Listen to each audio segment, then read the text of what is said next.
أعوذ بالله من الشيطان الرجيم بسم الله الرحمن الرحيم الحمد لله رب العالمين وصلى الله تعالى على سيدنا محمد.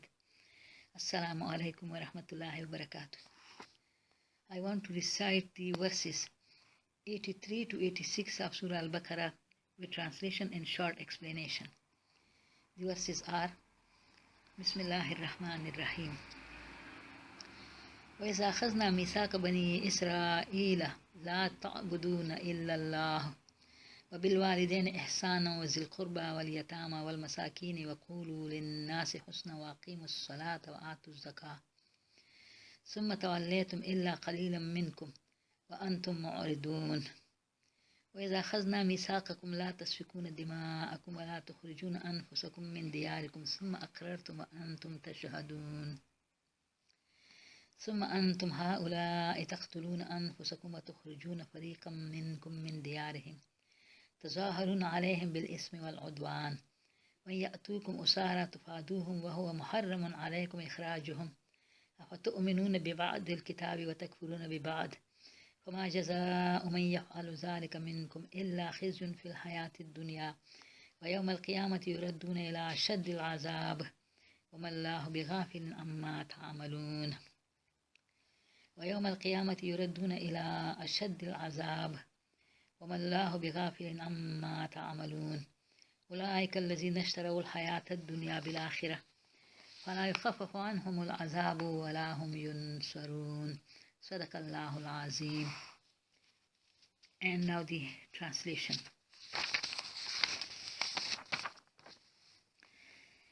Remember that we made a solemn covenant with the children of Israel to this effect. Worship none save Allah. Be good to your parents, to your relatives, to the orphans, and to the helpless. Speak good words with the people, establish the salat and pay the zakat, but with the exception of a few, you all slid back from it and are paying no heed to it even now. Remember also that we made another solemn covenant with you. You shall not shed blood among yourselves, nor expel one another from your homes. And you confirmed it, and you are a witness to it. But in spite of this, you are killing your brethren and driving them out from their homes and making unjust and aggressive alliances against one another.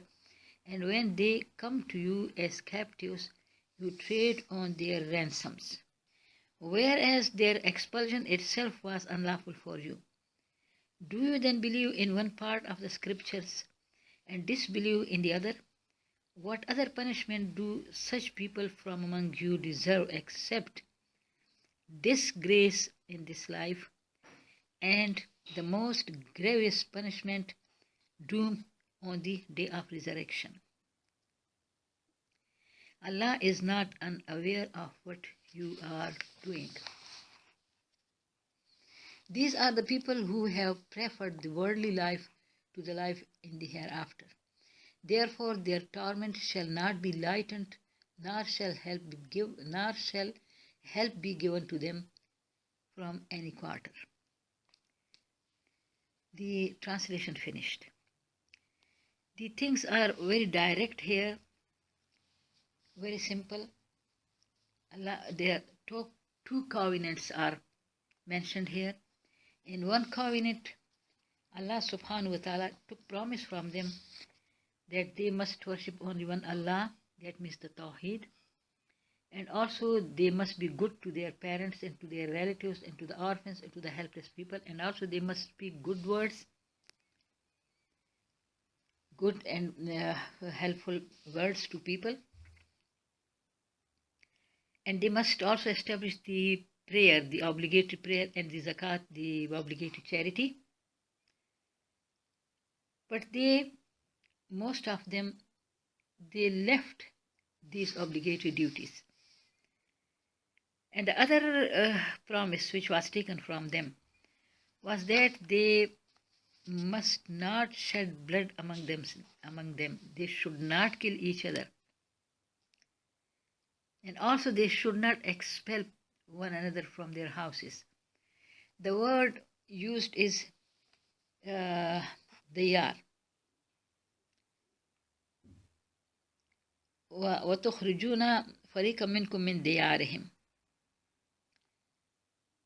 So the word diyar, this also means land, which means don't expel your people from your land.